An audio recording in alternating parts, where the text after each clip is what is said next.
Should we do this again? It's been a little while, I know. I apologise for that. I've been a little bit busy and then also somewhat a little bit unmotivated. So it's taken me a while longer than I planned, but we're back here now today and we're doing the GHK AUG. It's an older rifle. It's been out probably 9 years now. I had it upon release. I actually saw the prototypes for them at IWA in Germany and absolutely loved it. I'm not a big AUG fan, but if you've ever handled the AEG ones, you'll know that they've got that god-awful two-stage trigger, AEG trigger. They never feel solid, they always feel rattly, and it just never appealed to me very much. They're an awkward gun. But the gas blowback feels absolutely solid.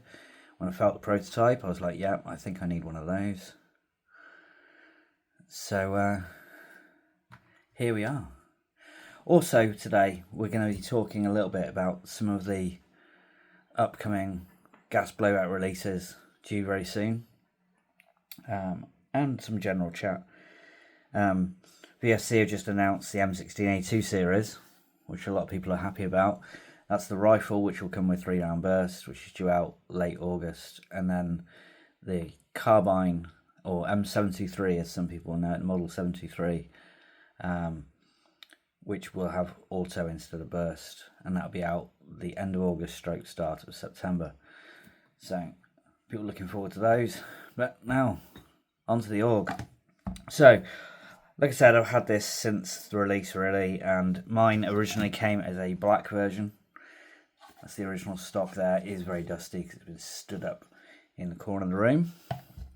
I changed to this OD frame because I felt it looked nicer with the classic scope look. I also have this later version A2 top rail that allows you to put optics on. This is more for the practicality side of things, whereas this is for its originality really. Whilst we're on that, so you do there's a couple of bolts here that you take off and it allows you to change your top rail. They also do a rail system. They do various barrel lengths and stuff as an aftermarket. I would like to get a steel barrel for this eventually, but at the moment I don't. When it comes to the stock scope, it's typical AUG scope. It's not great. It's like looking through a tiny little bog roll tube, but it does the job. It's what's originally on there.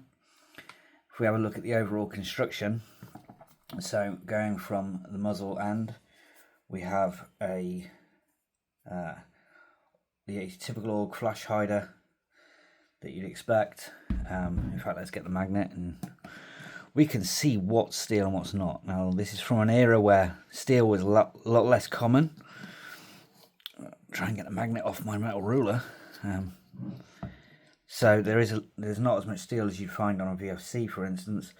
The flash hider is alloy, the barrel is alloy, the sling swivel is steel, the upper receiver is aluminium, as is the scope mount. All the bolts are steel. The takedown lever is alloy but with a steel spring underneath it. Rear sling swivel is steel. We'll go back to the magnet in a moment when we get inside. The working parts, obviously a left side only, and you can lock it to the rear to lock the chamber open. It is select fire, as you'd expect. It's semi-auto and full auto, and the select positions are single shot only, and then select fire mode, which is the 2-stage trigger mode, and then safe, which allows nothing, of course. The cartridge cover can be removed and placed on the other side of the rifle, as you would expect. To release the barrel, we lock the working parts to the rear and toggle this lever here, twist the barrel 45 degrees and it unlocks. We can remove that, and the hop chamber is on that end. That's probably the easiest way to adjust hop. It's very quick to detach the barrel. We let the working parts forward, and then we hit this switch just here, which should allow us access to remove the upper receiver, and there we go. And with that comes the bolt carrier group, which can then be separated from the upper. As I said, the upper is an aluminium part. Bolt carrier, where's that magnet attached itself to? The buttstock over here. Bolt carrier is aluminium as well, with a polymer nozzle as you'd expect. The recoil rods are all alloy with steel springs inside, which is why it is attracting the magnet a little bit. The bolt carrier group is actually quite heavy, actually, for an aluminium part, and it is really solid. There's no qualms. You can see where the hammer's been wearing and striking, but that's over many years, and it's not caused any issues whatsoever. It's just the paint finish that's worn off. If we then move to the buttstock and we press in on this thumb piece here, there, and as we do so, as we push in, we pull this pin out. It comes all the way out, and then we take the butt pad off, which hinges down in that fashion, and then you can remove the trigger group. Trigger group's rather interesting on the AUG because GHK chose to make the hammer out of an alloy. On the real one, the hammer's actually plastic, so there's actually more metal in this than there is on the real one. The valve knocker, everything is all alloy. The only thing that's steel is the bolt stop, which, as you can see, just attracts itself very well to my magnet. And this has not caused me any issues whatsoever. It's a very hard wearing part, despite being polymer, but then the real one's polymer, so you kind of expect that. And then what's left in here is your trapdoor for oil bottle or whatever it is you don't want to keep in there. Nothing ever gets kept in there by me. And a buffer in the back for the back of the bolt carrier to hit. And that's that. It's that simple. So put that aside for a moment. Go to the magazines. Now there have been some complaints about the mags. This feed lip area is rather tight, typical GHK. If you've got their AKs, you'll know what that's like. The bolt stop lever on the back, and the fill valve is on the back of the magazine, which is where I like it. Keeps it out of the dirt and also keeps it hidden from view, especially when I'm doing filming projects, things like that. I've had no issues with these mags. I've got only 3 of them, but other people have said that they've had to file it out a little bit. I haven't. So quickly to reassemble, we take the trigger group and we pop the trigger group into the rear of the receiver until you hear click. Then you take your butt pad assembly and make sure you catch that lower end in and then push in. Press that button back in again. It allows you to more easily put that in, though it is still rather stiff. Then take your bolt carrier group, reinsert it into the back of the upper receiver, like so. Then you take that whole assembly and slide it back into the buttstock, and then we just press this fuel strip button back in and lock the working parts to the rear.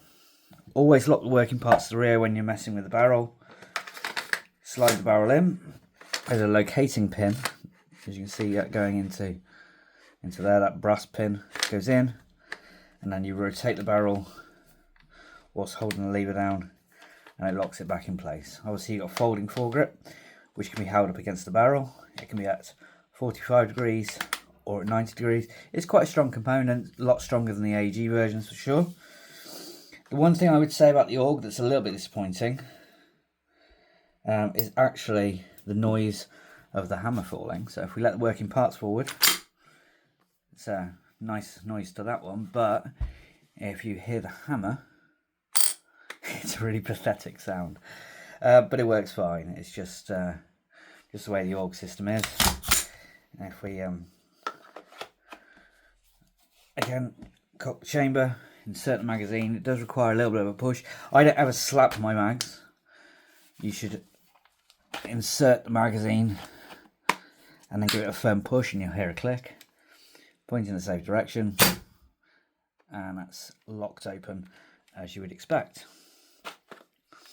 If we get a couple of rounds, I will show you the fire modes.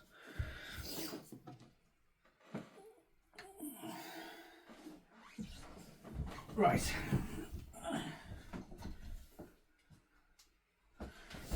Just grab 4 rounds for the time being. And finger load them in.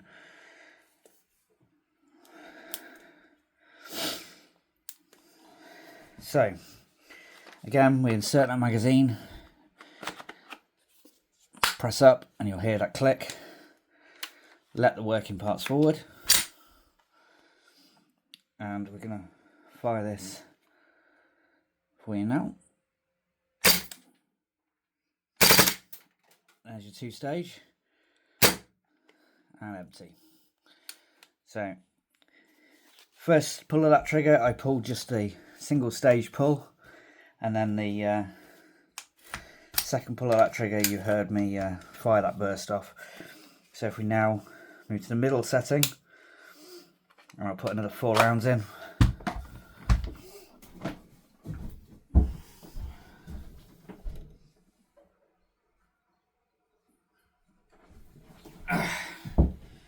Excuse me for temporarily stepping away from the camera. I'm putting the 4 rounds in for you. Definitely not the easiest magazine to load. Again, push that magazine in, hear it click, and then you'll see that pop out. You know that's all the way forward. Let these working parts forward again. There we go. And if we now pull the trigger all the way back, we just get that single shot. So that's on a full pull of the trigger. Oop, as I knock my tripod. Apologies.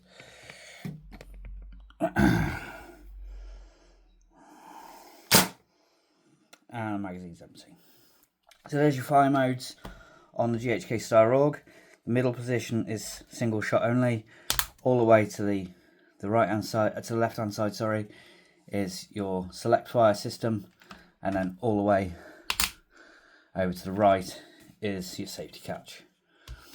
Nice and simple. It's way better than the AUG version, which relies upon just that safe and stage trigger modes, because it means that you can take this in CQB and have a reliable semi-auto only. As I said, the magazines of course mean no issues, but they have caused others issues. This is something to bear in mind. I think it's increasingly rare to find the GHK AUG now. They're not one you come across very often, and if you do find one, they shoot great. They've got obviously a very long inner barrel as stock. You can get the shorter barrels, but I found that they're perfectly handleable like this, and they're a really nice rifle to use. The markings wise, on mine I've actually removed the GHK Airsoft marking on this one because I didn't like it, but you can see it on the black frame. It says GHK Airsoft Inc. A2, so there's no real markings on this, and I've not been really tempted to get any real markings put on it, but there we go. There's not a huge amount of accessories for the AUG series. I would like to try get a real buttstock for it, furniture, but they're quite hard to get and quite rare and expensive. So if I do get one, I will try and fit it and see if it actually works with the real parts. But there's not a lot else to say really. I would like to get a steel barrel because I do like steel barrels in my guns for the weight and distribution, and if I did so, I would also get steel flash hider as well. Aside from that, that's pretty much it. But I hope you like this quick video that we've put together. If you have any questions on the GHK Star Roll, please put them in the comments down below. And hopefully now I will start making videos more regularly. I have got a few ideas lined up, so I will get onto those in the near future. We really should do the GHK M4 series, so we'll get on and do that. At some point I'll do the WE M4 series, because there are still people that quite like the WE system and are quite interested in it. And the G36 and M14 videos are quite popular, but especially the G36. And I also got the WE MP7 I'd like to do soon too. But aside from that, if you have any comments or questions, put them in the comments below and I'll get back to you as soon as I see them. Thanks again for watching. Great to see you all again. And again, apologies for my tardiness recently.